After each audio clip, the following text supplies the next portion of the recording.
Dictation start होगी 5 second में। And start. Delhi के विद्वान विशेष न्यायाधीश द्वारा अभियुक्त को उक्त अपराधों के लिए 2 वर्ष की कालावधि का कठिन कारावास भुगतने के लिए 500 रुपये जुर्माना देने के लिए दंडादेश दिया गया। पूर्णविराम। दूसरे अपराध के लिए उसे 2 वर्ष की कालावधि का कठिन कारावास भुगतने के लिए दंडादेश दिया था। पूर्णविराम। दोनों दंडादेशों को एक साथ चलने के लिए निर्देश दिया गया। पूर्णविराम।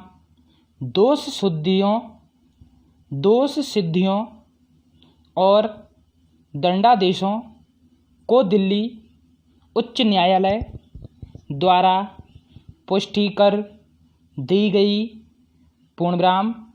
दिल्ली उच्च न्यायालय के निर्णय और आदेश के विरुद्ध विशेष इजाज़त लेकर यह अपील की गई।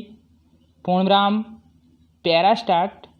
दंड प्रक्रिया संहिता की धारा 162 किसी व्यक्ति द्वारा किसी पुलिस अधिकारी से अन्वेषण के दौरान किए गए किसी कथन के ऐसे किसी अपराध की अल्पविराम जो ऐसा कथन किए जाने के समय अन्वेषणाधीन था, अल्पविराम, किसी जांच या विचारण में भारतीय साक्ष्य अधिनियम की धारा 145 द्वारा उपबंधित रीति से खंडन करने के प्रयोजन के सिवाय प्रयोग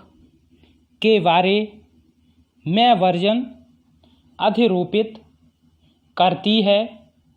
पूर्णविराम। जब ऐसे कथन का कोई भाग इस प्रकार उपयोग में लाया जाता है तब उसके किसी भाग का ऐसे साक्षी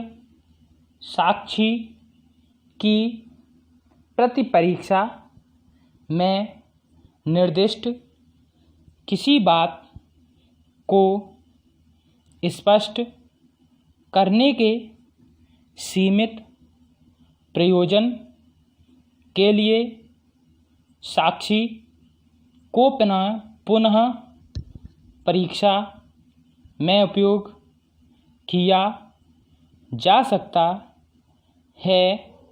अल्पविराम।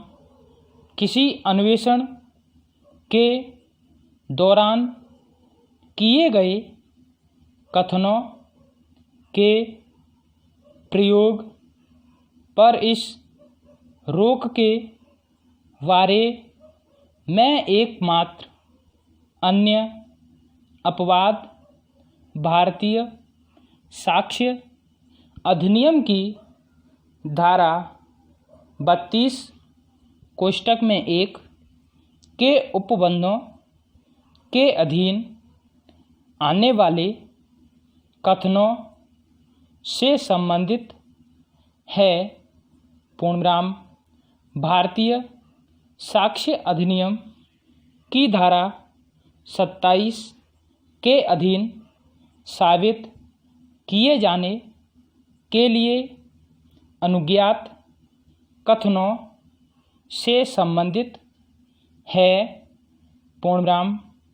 भारतीय साक्ष्य अधिनियम की धारा 145 में यह उपबंध है कि किसी साक्षी की उन पूर्वतन कथनों के बारे में अल्पविराम जो उसने लिखित रूप से किए हैं, जो लेखबद्ध किए गए हैं और जो प्रश्नगत बातों से सुसंगत हैं, अल्पविराम ऐसा लेख उसे दिखाए बिना या ऐसे लेख के साबित हुए बिना प्रति परीक्षा की जा सकेगी। अल्पविराम।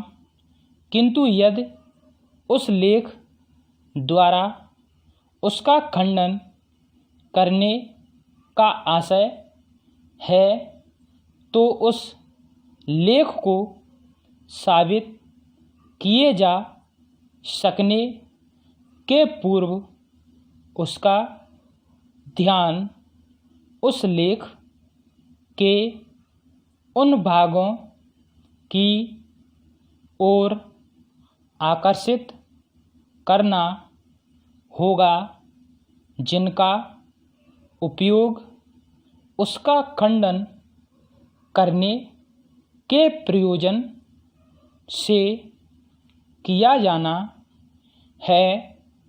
पूर्णविराम। निचले न्यायालयों ने अन्वेषण के दौरान साक्षियों द्वारा किए गए कथनों का मूल साक्ष्य के रूप में गलत प्रयोग किया था। पूर्णविराम। दिल्ली प्रशासन की ओर से विद्वान काउंसिल श्री H.S. मारवाह ने यह दलील देकर हमें आश्चर्य में डाल दिया कि पूर्ववर्ती कथनों पर जिससे साक्षियों का उनका खंडन करने के प्रयोजन के लिए सामना करा दिया गया था। अल्पविराम।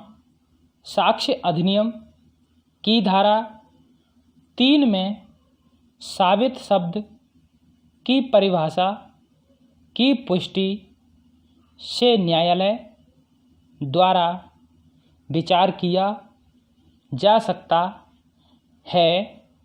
पूर्णविराम। साक्ष्य अधिनियम की धारा 3 में साबित शब्द की परिभाषा के अनुसार कोई तथ्य साबित हुआ कहा जाता है जब न्यायालय अपने समक्ष के विषयों पर विचार करने के पश्चात या तो यह विश्वास करे कि उस तथ्य का अस्तित्व है या उसके अस्तित्व को इतना